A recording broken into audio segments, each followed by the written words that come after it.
on air. Hello. I think today is the 20. Today is the 20th. The 20th October 2013. Sorry about that. Joe's absent-minded. The absent-minded lecturer. Anyway, he is. He can make me laugh anyway. I'm feeling well. I'm not that bad right now. I've been reading this thing on different sites now, and I've had it for a while. As she knows, but I'm gonna release it to you myself too as well. That being the 4 nuclear warheads that were delivered from. I have it on my notes here on the computer. If I look, I can find it. They were delivered from Fort something, and I'm trying to find it. Dyess Air Force Base in Texas, I guess. They were moved to the East Coast to. It was in a secret transfer, by the way. It had no paper trail. This shouldn't have happened. Shouldn't have been allowed to happen. Unauthorized unknown parties, let's just say, transferred the nuclear warheads to South Carolina, where the warheads were supposed to be utilized, picked up and utilized. I can tell you that they were supposed to be detonated in South Carolina itself, in Charleston, not in the seabed, in the ocean, like what happened. As you may know, the earthquake was 4.5 on the Richter scale, but it was supposed to happen right there in the heart of Charleston. And from what the GRU and their explanations throughout Russia, and also the people I've spoken to there as well, and the same organization, 22 to 24 million people were supposed to disappear off the face of the earth. Our main man is once again responsible for this.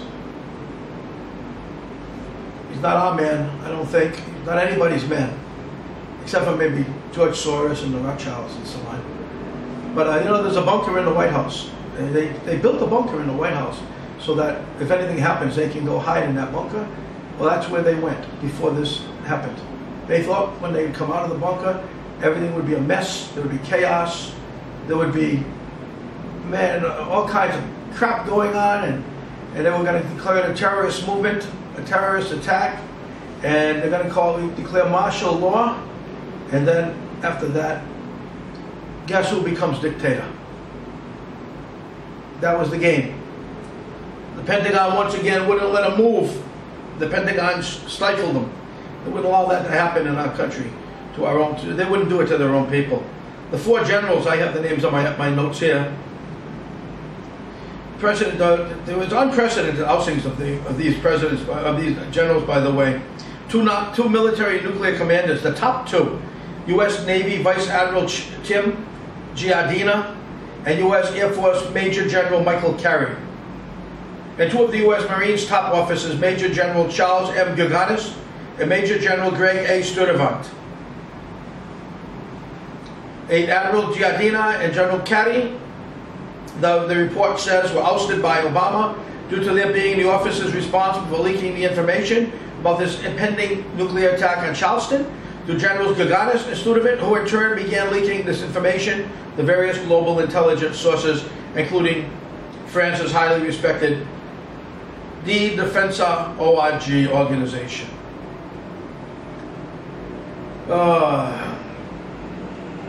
It was Admiral Giardina and General Carey who were the first to note Obama's transferring of nuclear weapons to Charleston outside of the normal chain of command. GRU experts say in this report, Gaganis and Sturtevant were tasked with leading U.S. Marine troops from Camp Lejeune in North Carolina to begin the implementation of martial law after this false flag attack had taken place. Equally important is the report continues that a further warning of this Obama regime false flag attack in Charleston was given this past August by South Dakota Senator Sheldon R. Songstadt, who warned of the unprecedented actions being taken in FEMA Region 3, which includes Washington, D.C., in preparation for it, and included 9-week training course for UN peacekeepers and CONUS to learn urban warfare, English, and U.S. weapon systems beginning 4th week of July for 386,000 troops to be completed by October 1st. 11 million in antibiotics to be delivered to FEMA Region 3 by October 1st, ordered by CDC. FEMA purchased orders for over 14.2 million for MREs and heater meals to be delivered to Region 3 by October 1st. FEMA purchased orders for 22 million pouches of emergency water to be delivered to Region 3 by October 1st.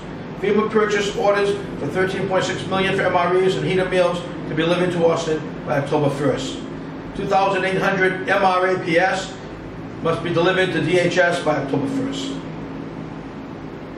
U.S. Senator Lindsey Graham also warned the South Carolinians about the threat of a terrorist nuclear attack on that same day. That others were warned, or have been revealed to others, that nuclear warheads were being shipped to South Carolina from a major Texas Air Force base under an off-the-record Black Ops transfer. The generals in particular were fired for the following reasons: incompetence, gambling issues, alcoholism, amongst others. The GIU report in Russia makes it very clear that these pathetic excuses are beyond belief. That the 4 distinguished officers were beyond reproach and held the highest security clearances anyone could hold in the United States. I don't think this is a good way for me to start off this update, but I think somebody has to tell you what's going on out there, and they're talking about dropping bombs, nuclear bombs right in the middle of our cities, and we've got that guy that whose name we don't know sitting there in the White House with a bunker and ready to claim himself dictator of the United States. I think it's time that we all move forward and started taking the bull by the horns, or in his case by his ears, seeing that his ears are so big. You know, we don't want to take him by the horns. He's got horns too. He's close to the devil as you're going to get. 22 to 24 million people. Bush only did 9/11, which is a lot, hell of a lot. This guy talking 22 or 24 million people so he can declare himself dictator. I hope our government continues to act as they did and drop things into the ocean rather than drop them in our backyard.